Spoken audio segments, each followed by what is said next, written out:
कर्माचे फळ हे सर्वांना मिळतच राहते. ज्याच्या त्याच्या चांगल्या वाईट कर्मामुळे फळ मिळते. कर्माचे फळ मिळाल्याशिवाय राहत नाही. अशीच एक छोटीशी स्टोरी जी आपल्याला शिकवण देऊन जाईल. जर स्वयंभू चॅनलला अजून सबस्क्राईब केले नसेल तर नक्कीच सबस्क्राईब करा. आपण आपल्या जीवनात जे काही आहोत ते आपल्या कर्मामुळेच आहोत. आपण आपल्या कर्मामुळे आपला भविष्यकाळ ठरवू शकतो. आता जर योग्य मेहनत घेतली तर भविष्य उज्ज्वल होणार, पण आळस करत राहिलो तर वाटेला अपयश येणार हे नक्कीच. एवढंच नाही तर चांगले कर्म केले तर फळही चांगले मिळणार आणि कर्म वाईट केलेत तर फळसुद्धा त्याचप्रमाणे मिळणार. तर आजच्या लेखात आपण एक शिकवण देणारी छोटीशी स्टोरी पाहणार आहोत, जे आपल्याला आपले योग्य कर्म करण्यासाठी प्रेरणा देईल. तर चला पाहूया ही एक स्टोरी छोटीशी. तर या स्टोरीतून आपल्याला एवढं समजेल की आपण चांगले कर्म करायला हवे. तर स्टोरी पूर्ण वाचा, ऐका. जसे कर्म कराल तसेच त्याचे फळ मिळते हे नक्कीच. तर स्टोरी कशी आहे ती पहा. एक राजा आपल्या राज्यात सुखाने राहत होता. त्याची प्रजा सुद्धा सुखी होती. राजाविरोधी कोणत्याही प्रकारचे तक्रार जनतेत पाहायला मिळत नव्हते.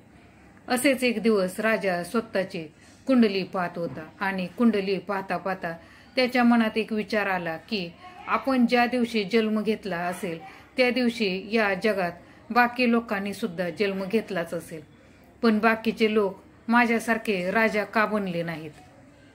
आणि तो या प्रश्नाचा विचार करायला लागला.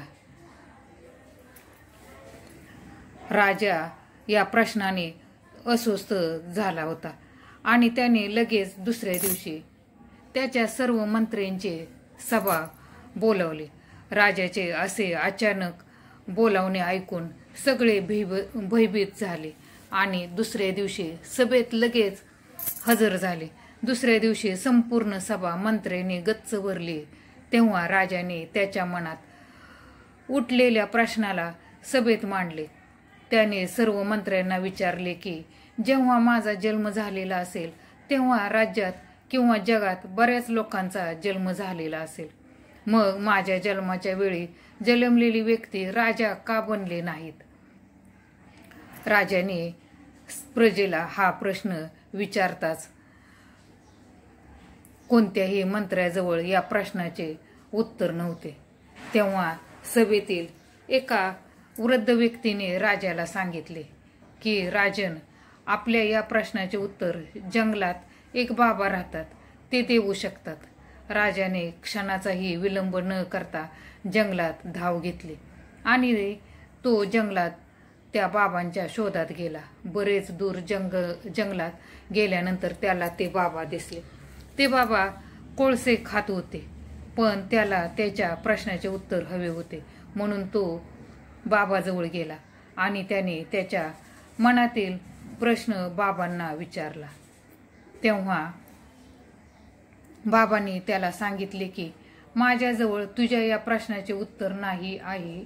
हे ऐकून राजा निराश झाला. पण बाबांनी त्याला सांगितले की याच जंगलात समोर आणखी एक बाबा राहतात, त्यांना जाऊन विचार, त्यांच्याजवळ तुझ्या प्रश्नाचे उत्तर भेटून जाईल. राजाने लगेच त्या जंगलात समोर दुसऱ्या साधू बाबांच्या शोधात निघाला. जंगलात थोडा पुढे गेल्यानंतर त्याला एक साधू बाबा दिसला. तो साधू बाबा माती खात होता. राजाला पाहून आश्चर्य वाटलं, पण त्याला त्याविषयी काही देणं घेणं नव्हतं. त्याला त्याच्या प्रश्नाचे उत्तर हवे होते. तो बाबाजवळ गेला आणि त्याने आपला प्रश्न त्या बाबांना विचारला. तेव्हा ते बाबाने सुद्धा त्याला सांगितले की या प्रश्नाचे उत्तर माझ्याजवळ नाही, पण तुला जर उत्तर पाहिजेच असेल तर शेजारच्या गावात एक विद्वान व्यक्ती राहतो. तो सर्व काही जाणतो. त्याच्याजवळ जाऊन हा प्रश्न विचार. तो विद्वान त्याच्या जीवनाचे शेवटचे काही क्षण जगत आहे. लवकर गेलास तर तुला प्रश्नाचे उत्तर मिळेल. राजाला या सर्व गोष्टी ऐकल्यानंतर राग आला होता, पण काय करणार, त्याला त्याच्या प्रश्नाचे उत्तर हवे होते. त्याने जवळच्या गावाकडे धाव घेतली आणि गावात पोचला. त्याने त्या गावात त्या व्यक्तीविषयी विचारले तेव्हा राजाला लोकांनी त्या व्यक्तीजवळ पोचवले. तो व्यक्ती खाटेवर पडलेला होता. तेव्हा राजा त्याच्याजवळ गेला आणि त्याला मनातील प्रश्न विचारला. तेव्हा त्या व्यक्तीने राजाला प्रश्नाचे उत्तर देताना सांगितले की मागच्या जन्मात आपण 4 भाऊ होतो आणि चौघे एकदा एका जंगलात रस्ता भटकलो होतो आणि आपल्या जवळील खायच्या वस्तू सुद्धा संपायला आल्या होत्या. आपल्या जवळ थोडेसेच पीठ शिल्लक होते, ज्यामध्ये फक्त 4 भाकरी झाल्या होत्या. तेवढ्यात आपल्या जवळ एक भुकेला व्यक्ती आला होता आणि त्याने आपल्याजवळ अन्नाची मागणी केली होती.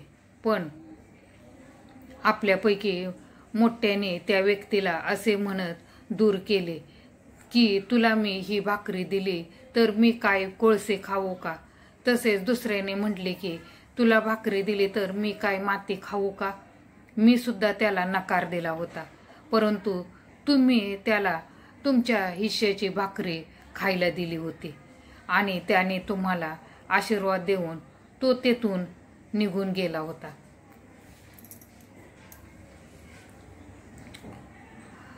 राजाला त्याच्या प्रश्नाचे उत्तर मिळाले होते. त्याला कळलं होते की केलेल्या चांगल्या कर्मामुळे तो आज त्या ठिकाणी होता. तर मित्रहो, या गोष्टीवरून आपल्याला शिकायला मिळतं की कर्माचे फळ हे मिळतेच, ते चांगले असो की वाईट. म्हणून आपल्या हातून चांगले कर्म होतील असे काम करा, कारण कर्माचे फळ एक ना एक दिवस नक्की मिळतेच. तर मित्रमैत्रिणींनो, या व्हिडिओद्वारे तुम्हाला नक्कीच यातून एक लक्षात आलं असेल की आपण कर्म चांगले करत राहिले तरच आपल्याला फळ देखील